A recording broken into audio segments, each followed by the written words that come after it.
আহা, কি রিলসই না দেখলাম। শাশুড়ির নাটকীয় এন্ট্রি নিলেন বিশ্ব ন্যাকার মতো। বৌমা রিসেপশন সাজ দেখে বিশ্বসুন্দরী শাশুড়ি একেবারেই মুগ্ধ। আধুনিক ভঙ্গিতে চুম্মা দিয়ে তাকে সুন্দর বলতে সেই অশিক্ষিত অথচ দেখে ভালো ঘরের লাগে মহিলা বলছেন, আরে আমি তো অরিজিনাল সুন্দর, বৌমা তো তা না, তাকে তো তুমি সুন্দর বানিয়েছ, আমি তো চিনতেই পারিনি। বিশ্বাস করুন, আপনাকেও ওই মেয়েটি চিনতে পারছে না। যাই হোক, মুখ কালো করে বৌমা হেসে ব্যাপারটা মেকআপ দিল। আর ওই অসভ্য অশিক্ষিত শাশুড়ি এই কথা বলছে কাদের সামনে?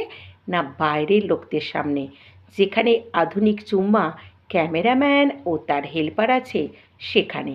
তাহলে বিয়ের পর ঘরের ভিতর ঠিক কী চালাবেন আপনি তা সহজেই অনুমেয়। বলছি, বয়স তো অনেক হলো, লজ্জা করে না?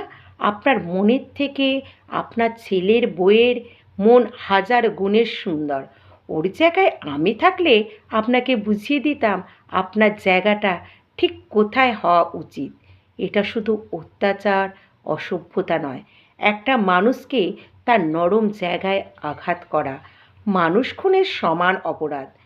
বলি কি, আপনাদের মতো ঘরের মহিলা বা শাশুড়িরা বৃদ্ধাশ্রমের পথ দেখলে ভালো হয়, বেঁচে যাবে অনেক মেয়ে।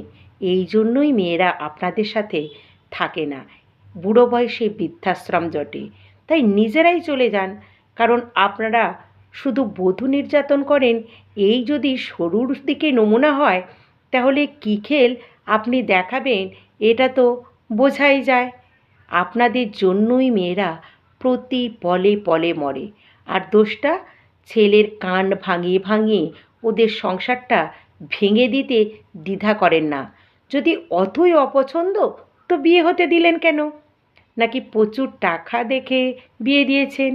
পাওয়া হয়ে গেছে তো এবার অত্যাচার শুরু। একদম রিসেপশন থেকেই নিশ্চয়ই খুব নেচে নেচে বধূবরণ করেছিলেন টাকা আসবে বলে, আর এক রাত কাটতেই সমূর্তি ধারণ করেছেন। মেয়ের মাকে বলি, আপনিও কি নেচে নেচে অপদার্থ মহিলার ছেলেকে বরণ করেছিলেন?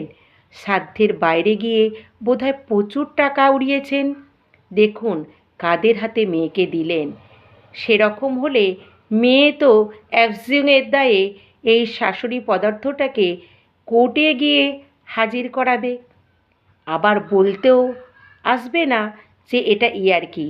এই ইয়ার্কি যদি আপনার ছেলের বউ আপনার সাথে চূড়ান্তভাবে করত, আপনি তখন বুঝতেন ব্যাপারটা আসলে কী। কলমে পূর্বা সমাদ্দার, কণ্ঠে আমি মোনালিসা নায়েক।